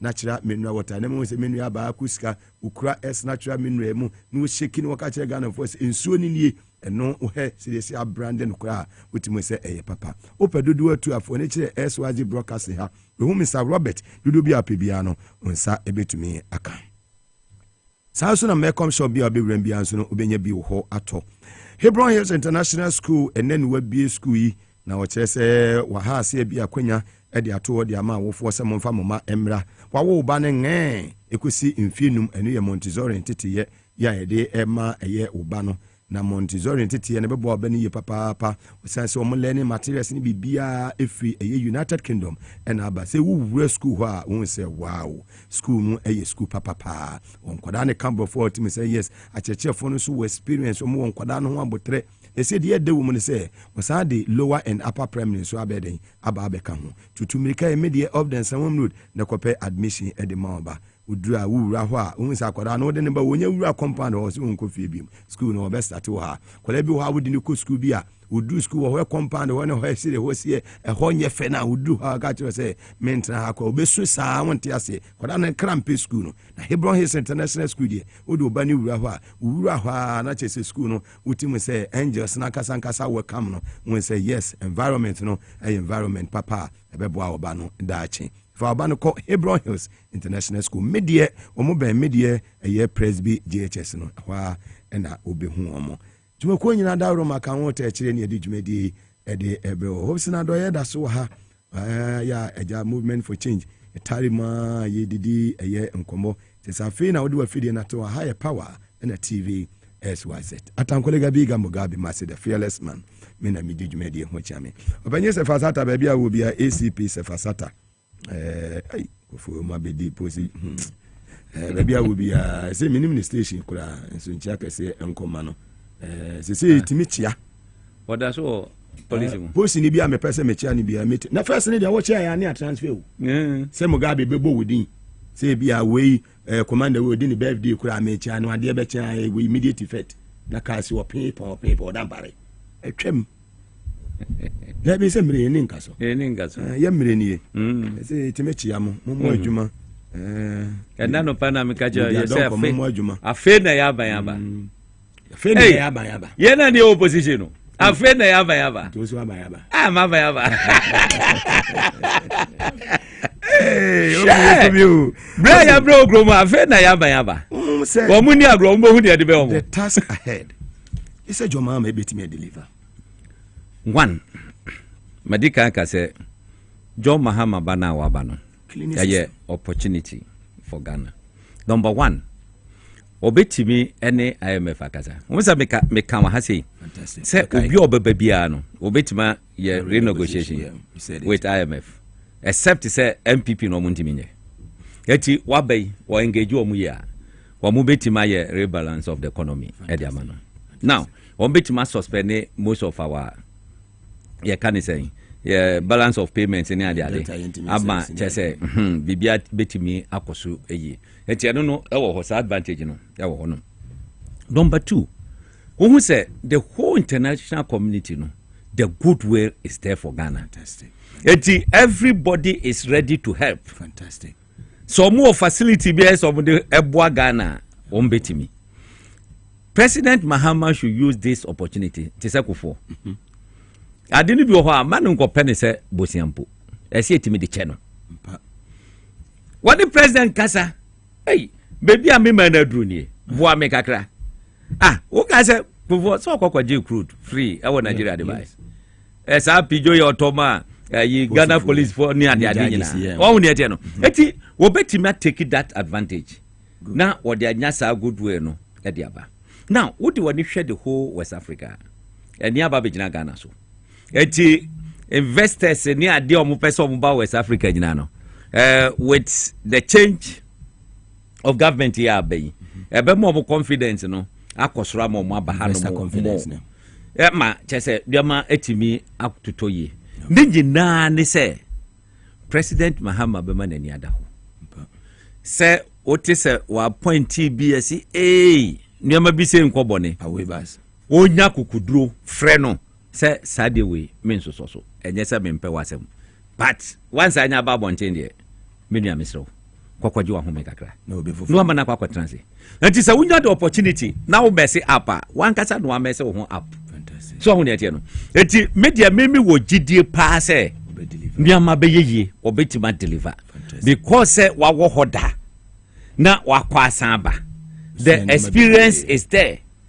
Enra the speech no should tell you say no. Enye the Mahama we know no. Enye ono nie. The second coming. So on there no. E be different. Nyankopon cha de. Were ye chief of staff one so wo experience in that knowledge of office na wo occupy no. Etu hu say chese Dr. Collation secretary. The secretary Valerie Soya, an advisor on government affairs. Gusitano 24-hour economy. Team ketwa wo. Hey, before say be sorry, say boss anyo no. 24 hours. What dey asempa na boss ya pensi ane. Na ebetu. Agbese se bwafia. Jake se nkoma ho. Nyame adoma 18th. Yeah. Masene yini diamo. Ebe koso wotema. Fantastic. Committee 8. Fantastic. Na Mr. Kuma mone look, NCA na mekwakoye no. Moma menim gwasi a. Asembaba. Eti esemu gina mo na so. That's it. Eni mo besia ene eye wukuada nti onye babo amabeni ebo no so ko the battleground bebre enwumre no si akase ebo onye babo amabeni news editor woni ni team ena ede ebrewo ena aye politics and beyond, right? Ena emma fantastic. Okay, edi mo besia enwumre no si akase ebo netwa so ena ye Wednesday. Okay, fantastic. Nti nyame adom o china besa de hia mamu nyina mbo eneti